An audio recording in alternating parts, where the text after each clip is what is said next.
Okay, so what if I told you that a homepage slider or a Euro slider is kind of the make and break of a website? Well, in this video, I'm going to show you exactly how to develop this homepage slider. And this video is part of a large video that I uploaded where I show you exactly how to develop a website from start to finish. And we are developing a yoga fitness studio website. The link is in the description below. I've also added a card to this specific video, and I highly recommend to check out that video as well. But in this video, we will be developing that homepage slider. We will be using Bootstrap specifically, as well as Docker, as well as Visual Studio Code. Now, with that said, if you want to know how to design this entire website from start to finish, I also have a video of that in the description below. Okay, just a side note, I've added this design to the Figma community so you can physically duplicate and fork it. As well as that, I've also added this website to GitHub so you can also fork it on GitHub as well. So having a basic understanding of HTML, CSS, and Bootstrap is definitely going to be beneficial for this video. But if you don't have a basic understanding of all of this, it's fine. You can still follow the large video, the large development video that I added a card or the description below. As well as that, following the design video is also going to be beneficial because it shows you everything from start to finish. Let's jump into it. Make sure to smash that like and subscribe button. I do post videos like this on a weekly, daily, monthly basis. And let's get going. Let me show you how to develop this homepage slider.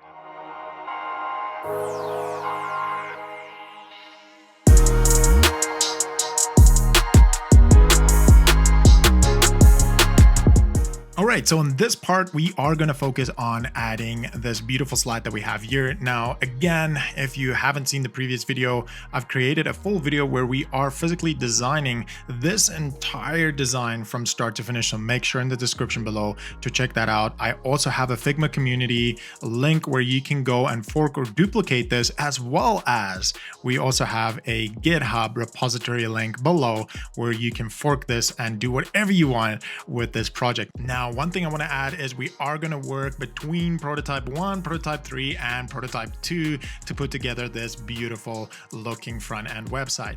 Now, first things first, we are going to use this background image. So what I'm going to do is we're going to make sure in Figma that we are in the dev environment or dev mode to make sure that that is activated. We are going to click on this group and we are going to export it. So we're going to export it in JPEG.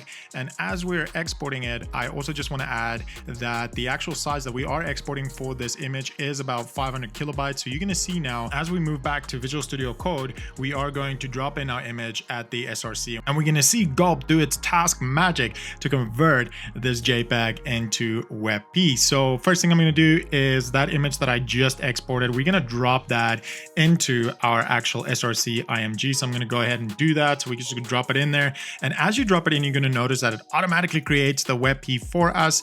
It's showing us the SRC IMG, so I'm going to close that down and we're going to open up Euroslide and we're going to see, hey, that is WebP, perfect. So one thing I want to add, that 500 kilobytes is a lot, especially if you want to create a high performance lean website. And at this stage, we have dropped it into the IMG and it converted it to WebP, and the actual total file size of WebP is about 100 kilobytes, which is not optimal yet. 100 is still a lot. We still want that to be lower than that. But for now, we're just going to keep it as is.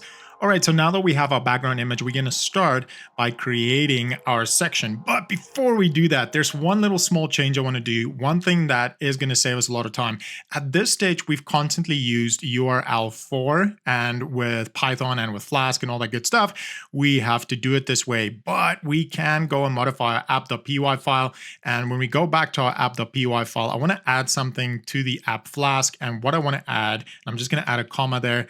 What I want to add is static URL path and just keep it empty. And we're going to hit save, and you're going to notice when we go to our doc here, it did go and adapt that. That allows us, when we go back to HTML, that allows us to get rid of all of this. And this is especially going to be important when we work with background images. Now, one thing I want to do real quick is we want to get rid of all this. So I'm just going to get rid of that. I'm just going to clean it up here real quick. And we're going to do the same for this one as well. Just want to clean it up. And once we've done that, we just want to test it and make sure that it is working properly. So I just want to get rid of this one as well. Right at the top as well, I want to get rid of this one. So this is the actual primary logo of our company or our yoga fitness. So I want to hit save, and we're going to navigate back to our browser, and we're just going to check and make sure that everything is working the way it's supposed to. So I'm going to hit refresh, and you can see everything is working. So good, good, good. That is perfect.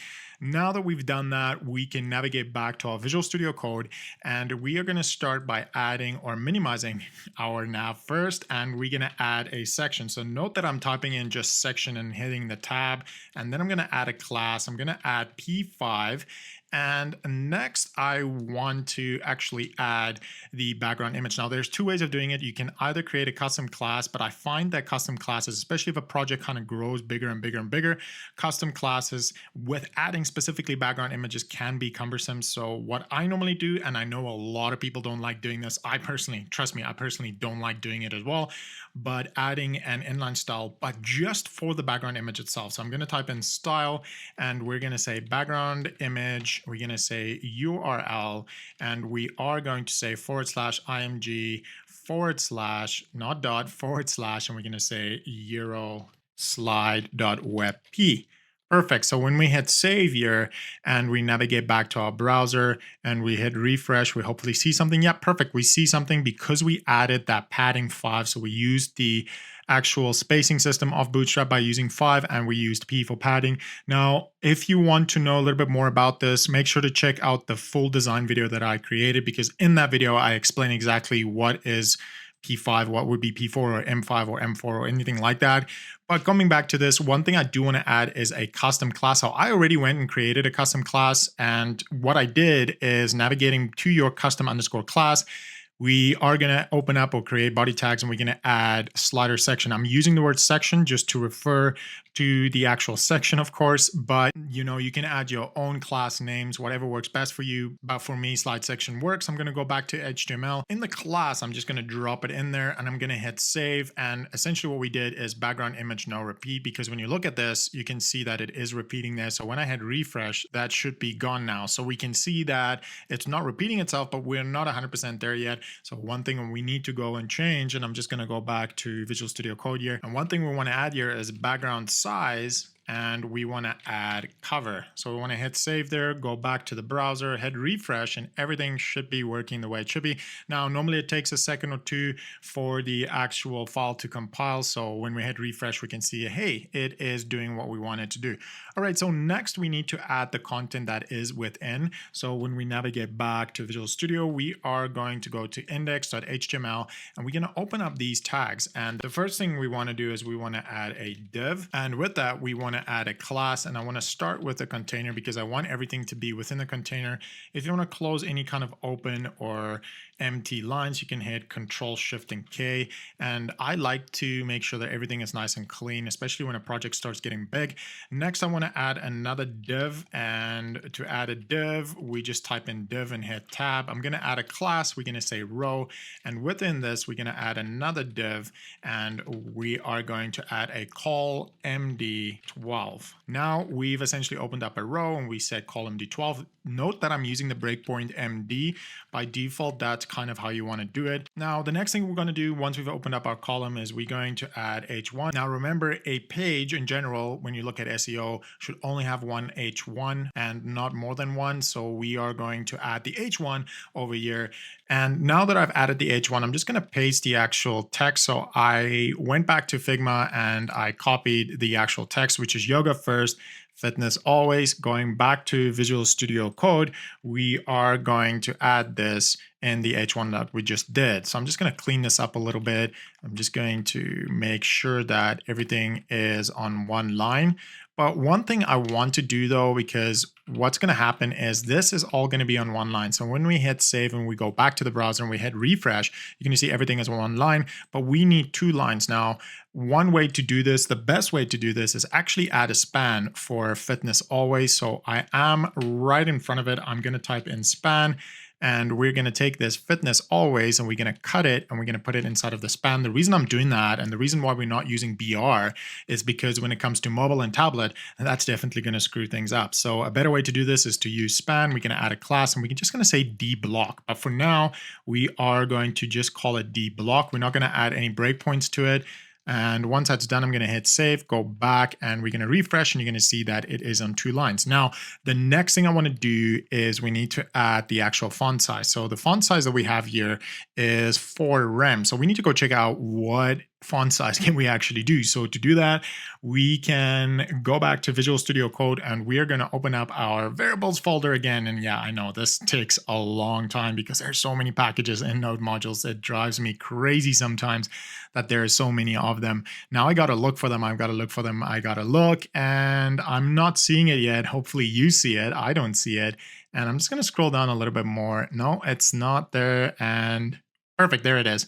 All right, we're going to open up our SCSS and we're going to open up variables. And now we are going to search. I'm actually going to search for display 1. I want to see what the actual size is for display 1. And what we can see here is display font sizes. We have 1, 2, 3, 4, 5, blah, blah, blah. Going back to Figma, I just want to make sure we are looking for 4 rem. So when we look at these, the closest is probably display 3, which is perfect. That's what we want. So we go back to this and we're going to add a class to this h1 and we're going to say display 3.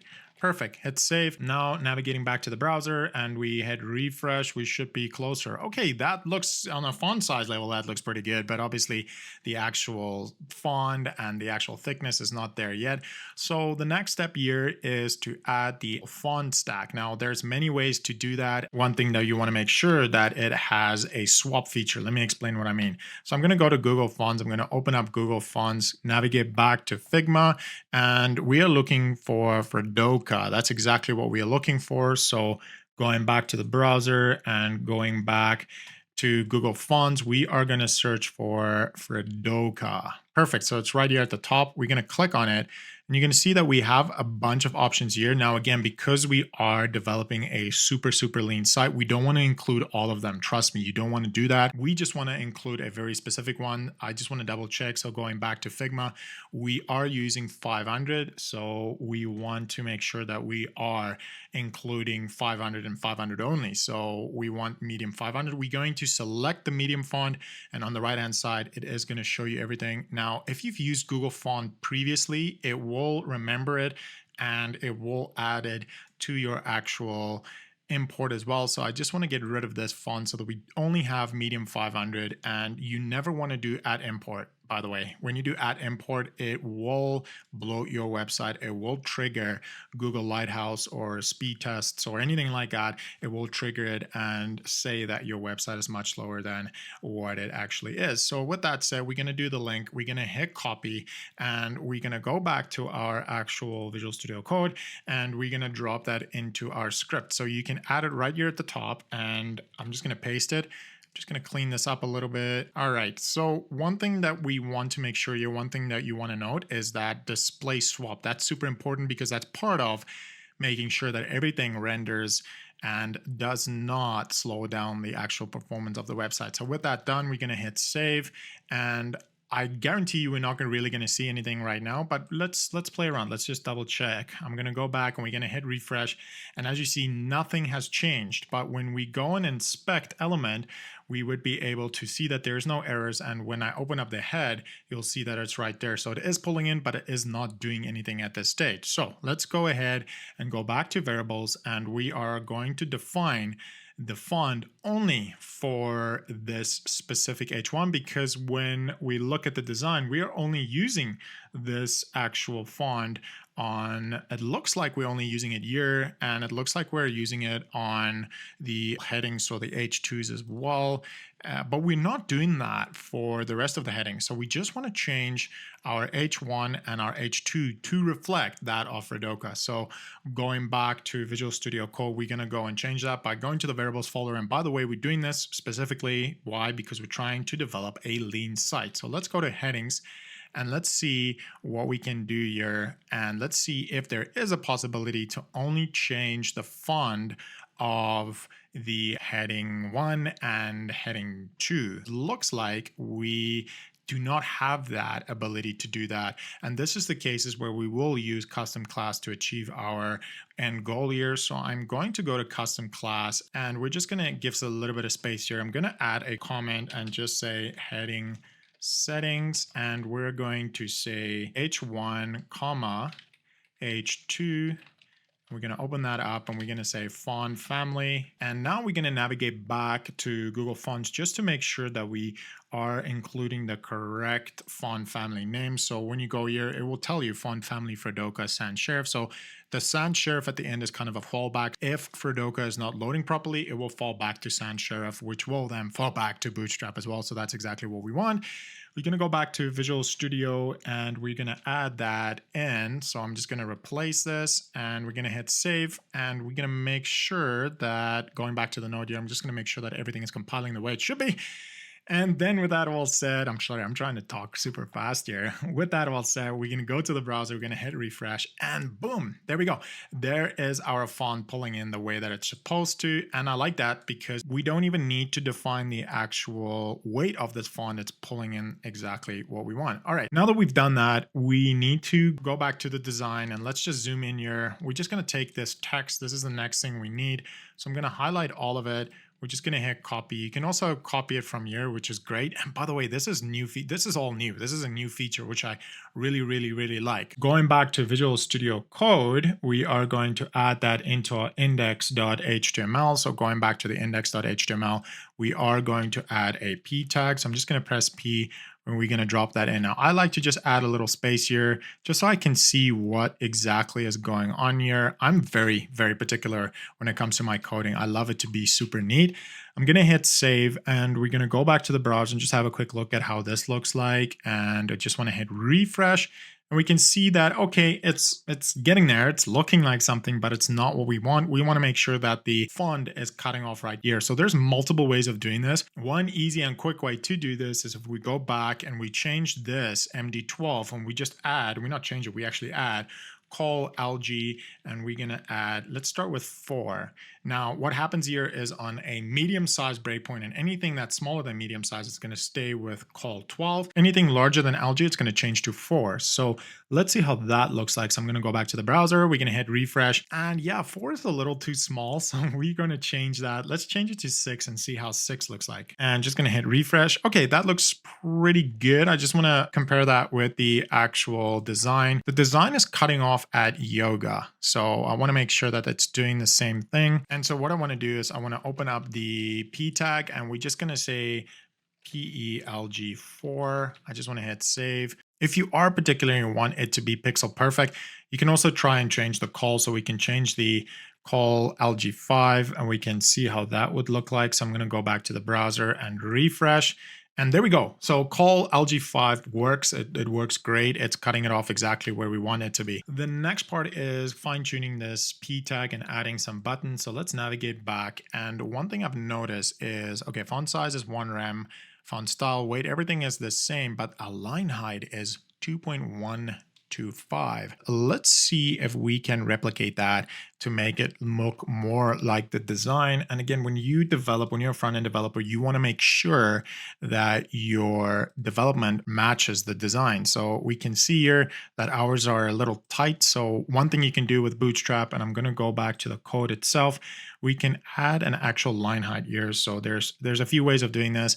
When we go to the variables and we say line height, go to make sure that we are right at the top, and we scroll down, we can look for line height, which here you can see is line height base, line height SM, and line height LG, and we have 2 here. So we're going to take line height LG, and we're going to go to our custom variables, and we're just going to go up to font declaration. I'm going to add parse settings, and we want this to match our actual Figma design, which in our case is 2.125. I'm just going to copy that, and we're going to go back to Visual Studio Code, and we are going to drop that in. And we're going to add a semicolon and hit save. Give it a second to load. All right, perfect. It just compiled. I want to go back to the HTML. One thing we want to do is we want to add LHLG. We want to hit save. go to the browser, and you're going to see that it changed, which is perfect. Now, one thing though, and this is pretty common, is when something looks great on a design, it doesn't necessarily mean it's going to look good on development. So as a front-end developer, you need to have that ability to be able to think outside the box and be able to fine-tune a few things. Now, one thing I don't like about this at this point is this font is way too small, especially for a slider. So we're going to go and change that. And one way to do that is we can either use different font sizes. So we can go FS5, or we can FS5, or we can also use lead. Lead also makes a paragraph bigger, but I found that lead is quite tricky to style in. So when we go back to the browser, we're going to see that it is bigger, but now it's super thin, which I don't like. So going back to Visual Studio Code, I am going to change the lead to FS5, and let's see how that looks like. Going back to the browser, we're going to hit refresh, and let's see how that looks like. Yeah, that looks good. Now, one thing though is we do need to change our column because it's cutting off at a different point. And I just want to make sure what this font is. So I just want to check. When we go to compute it here on the right-hand side, we can see what the font family is, and it's just System UI. So that's fine.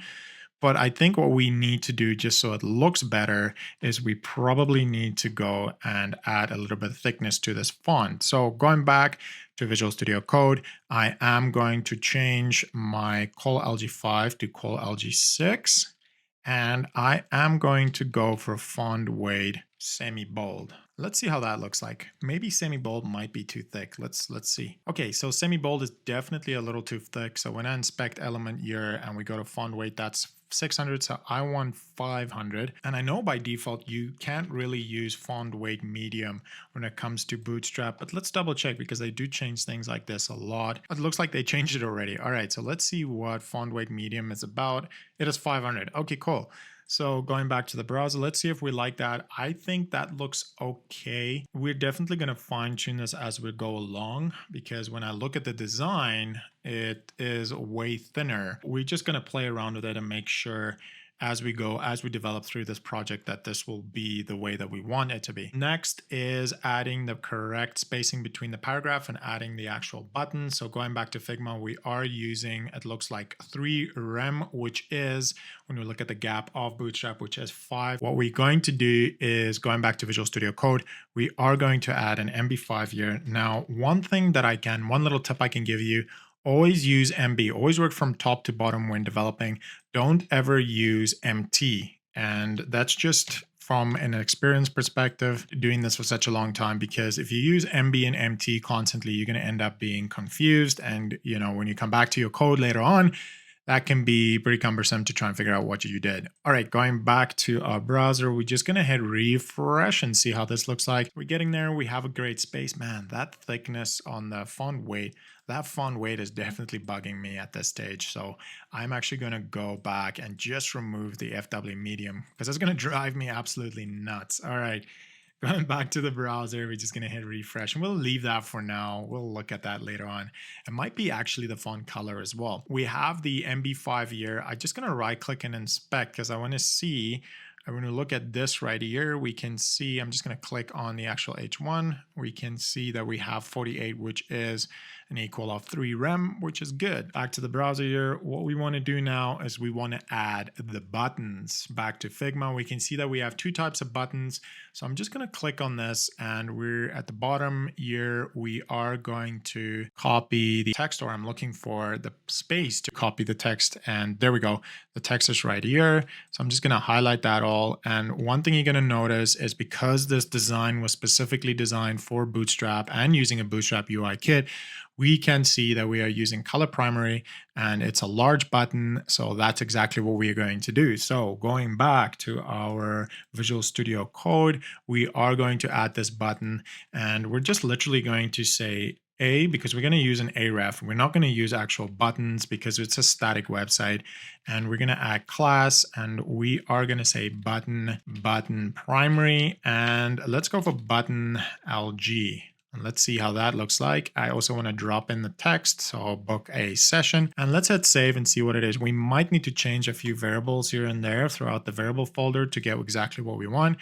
And so, yeah, there's our button. But again, it's not exactly what we want because this button has 1 rem on the y-axis and 1.5 on the x-axis. So we would need to go and change that. So to do that, we're going to go back to variables and we are going to look. Yeah, that's right. We're going to look for button. And I'm just going to scroll down until we get to the button point.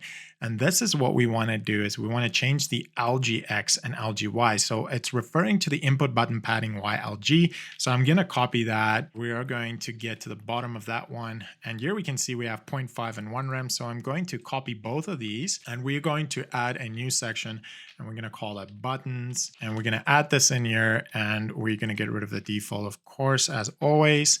And now going back to the actual Figma design, I just want to double check. I think it was 1.51, so 1.5 on the x-axis. So 1.5 right here. So I'm going to add 1.5. I'm just going to navigate to Visual Studio. We're going to add 1.5 on the X and we're going to add 1 over here. Perfect. Now we're going to hit save. We're going to wait for our node to compile our files. Once that's done, we're going to navigate to the browser and we're going to hit refresh. And there we go. The button looks the way that it's supposed to look. Now, the next part of this is we need to add another button with an arrow. So I'm going to take this arrow and we're going to export this arrow as an SVG. Then I want to make sure that it has the correct name because that is definitely not going to work for me. So I'm going to make sure that we can rename it. So I'm going to disable the development. We're going to rename this to arrow right. Notice how I'm using uppercase and it just makes it easier to actually read stuff. All right, so now that's done. We are going to make sure it's exported as an SVG because we want to use an SVG. So I'm just going to export this real quick. And we want to make sure that we're using obviously contact us. So perfect. I'm going to navigate back to our Visual Studio Code and we're going to add our image in. And I'm just going to do that real quick. All right, so I just added arrow right. I'm just going to close it up. I don't want to see it. And just want to close down this node modules because it's quite big. I just want to make sure arrow right. Yeah, it moved it to the dist folder. Perfect. Now we need to go and add our new button. So I'm going to go to index.html, just literally take this and paste it, but we want to change this button primary to button transparent. All right, so now that we have these two buttons, we're going to take this, we're going to cut it, and we're going to create a new div, and we're going to put it inside of that div. We are just going to clean things up here a little bit because I want it to be all on one line. Make sure that everything is nice and clean. In the div itself, I'm going to open up a class. I'm going to call it a deflex. We are going to say flex column and flex LG row. So what happens here is in the small devices, it's going to be a column. In the big devices, it's going to be next to each other. So flex column underneath each other, flex row is going to be next to each other. Next, I want to add a gap. So we're going to add gap 3, see how that goes. And last but not least, I want to add a line items center. Now I want to take the book a session and we're just going to change that to contact us. We're going to take this, we're going to cut it, we're going to create a span. We're going to put that text in there. And here we are going to take our actual image or drop in our image. Now, again, I like copying and pasting everything, just saves a lot of time. So what we're going to do is drop in an image here. I'm just going to change this. So we're going to let it go to arrow right. So I'm going to say arrow right. And we want to change this to 14px. I think is a good size, not PC, px.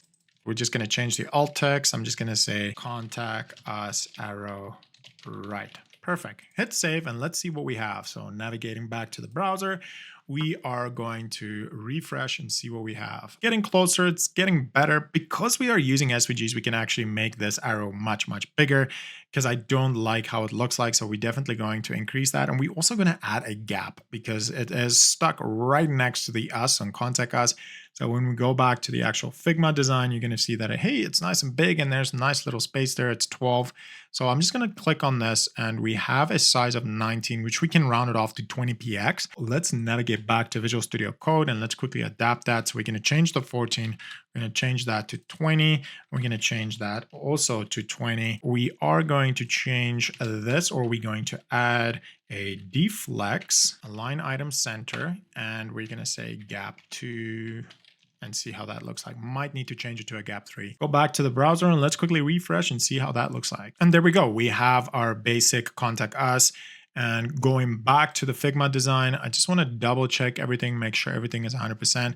One thing I've noticed though is when we open up div and we look at this, we have a font weight of 600. So let's just double check and see if we have the same for our buttons as well. So I'm going to right click and we're going to inspect element. We're going to look at the weight and it says 500. So we got to go and modify the variables to be able to do that. So going back to Visual Studio Code, we're going to navigate to variables and we're going to type in button again, or actually we're right here already. So we can look at input button and we're going to look for font weight. If we have font weight anywhere here, we don't have font weight here specifically. So we're going to scroll down to the actual buttons. Now, remember earlier when we created the navigation, we added a font weight, but we only added the font weight for button font weight in general. So it might be that LG has a different type of font weight, or it might not. Now we can either go and add a custom class, which I'm not going to do, by the way. We're going to do a better thing. We're actually going to go back to the button and we are going to add it right here. We're going to say font weight semi bold. Hit save. Let's go to the browser and see how that looks like. I'm going to hit refresh. Okay, so font weight semi bold, it is looking exactly the same to me. So let's kick it up a notch. Let's maybe change it to bold itself. Again, this is where you need to take your intuition as a good front-end developer. You need to be able to on the fly make changes like this. Let's see how that, yeah, that looks pretty good. I just want to see what kind of color we're working with here, because it might be that we're not working. Okay, so it is referring to our base color. That should be good to go. Now that we've done that, I am just going to do the same for the other button as well. So I'm just going to quickly look at the other button and we're going to add font weight bold as well. Probably only going to do this on the slider and nowhere else. So I'm just going to hit refresh here. Okay. That looks okay for now. Again, we'll probably come back because it is kind of bugging me at this stage. And that's the thing with being experienced with this kind of stuff. It either works or it doesn't work, right? And as you do it more, you're going to get used to all of it. I just want to increase the icon a little bit and see if that might work for us. So I'm going to go back to Visual Studio Code and we're going to change this. I just want to change it to something radically like 25 and see how that looks like. Going to hit save and navigate to the browser. You see, one thing that's not working for me at this stage is that the icon and the text itself is not centered properly for some odd reason. One thing you can do if you're ever in a situation like this where for some reason, you know, you've tried everything, you might want to try a little off the cuff hack to get what you want. So what I'm going to do is I'm going to go to variables. I'm going to scroll right to the top by using Control and Home. In the search box, I am just going to type in negative. What I want to enable it is margin negative. So I'm going to copy that, go to custom var, and we're going to open up a new comment. And I'm just going to say misc for misc items. And we're just going to change this to true so that we can use negative margins. Go back to the HTML. One thing I want to try and do is just take this and we're going to say empty -1. So we're going to hit save. We're going to go to our browser and hit refresh. And I like that. That looks good. That's exactly what I want. Last thing, I just want to increase the gap a little bit. I feel like the gap is too little. So going back, we're just going to change this to gap 3 and that should be good to go. Go back to the browser. Let's just double check it, make sure that it's working. Yeah, that looks pretty good at this stage. Now, before we wrap up this chapter, there is 2 small things I want to do that's going to make a huge impact to our entire design. And that is adding the correct spacing for this slide, as well as taking this navigation and adding a margin negative to it so that this part, the slide, can move right to the top. Navigating back to Visual Studio Code, one thing we're going to do is we're going to open up our variables. We're going to hit Control F and we are going to search for spacing. When you search for spacing, you're going to see that we have the default spacing here. I am going to copy this, navigate back to the custom vars, and right here, add spacing. Below that, paste it. And with that pasted, I want to duplicate 5. By duplicating it, I am going to use Alt and Shift and down arrow, and that will duplicate it. Taking number 5, change it to 6. Same with this one. We are going to change it to 6. Also duplicate it again and change the 6 to 7. With this one, we changing that to 8. Just going to get rid of that comma, hit save. And once that's saved, we are going to use this spacing. Now, one quick thing, I want to get rid of default year. And I've also noticed that we still have default year at the top, so I want to get rid of that as well. Quick way to get rid of this, copy it, Control F, paste it in, and we're just going to place it right there. If you do it that way, by the way, you are going to get rid of it wherever it is in the document. Always make sure that you get rid of that default. Going to hit Control S for save. We're going to navigate to index.html, and within the section, I am changing this 5 to 7. Go back to the browser just to see what we've done, and it should give us more spacing. So we're getting to a closer point. I just want to add a margin bottom to the nav. Going to custom class because that's the only way you can do this. Giving a little space here, typing out nav, open that up. Now this is just from experience. I'm used to doing this so many times. I'm just going to add minus 4.4 rem. With this all, I want to add a custom height for the slide section. So within that, adding a good height. So 56.25 should be good. Going to hit Control S and navigate back to the browser, hit Control R, and this looks much better. One small thing I quickly want to change. I know we've been saying we're going to change a lot of things, but this is the last thing I promise. I just want to increase the spacing or the padding between the logo and the texture just to kind of round it off. Navigating back to Visual Studio Code, we are going to go to custom var, and with this number 7, I am going to change this. We're going to change this to perhaps 10. Hit save, and once that has compiled, and while it's compiling, navigate back to the browser and hit refresh. See how that looks like. Now, it does take a second to compile. That looks much better. We are still going to fine-tune this design as we go through this entire course. And if you've joined us on one of the separate videos, make sure to check out the full course. Make sure to check out any smaller section videos on how to develop this website from start to finish. And again, everything is in the description below, including the GitHub pages. You can fork it, including the Figma community design. You can duplicate that and use it throughout this. Now, last thing, make sure to like and subscribe to my YouTube channel. I would appreciate that. Up next, we are going to work on the services section. And last comment, just real quick, we are still going to fine tune a lot of things as we are developing this website. There's still small things like you can see this little arrow, it's off to this one. We still need to add a little bit of spacing there. So there's still a few things to do. So make sure to stick around. Next up, the Our Services section.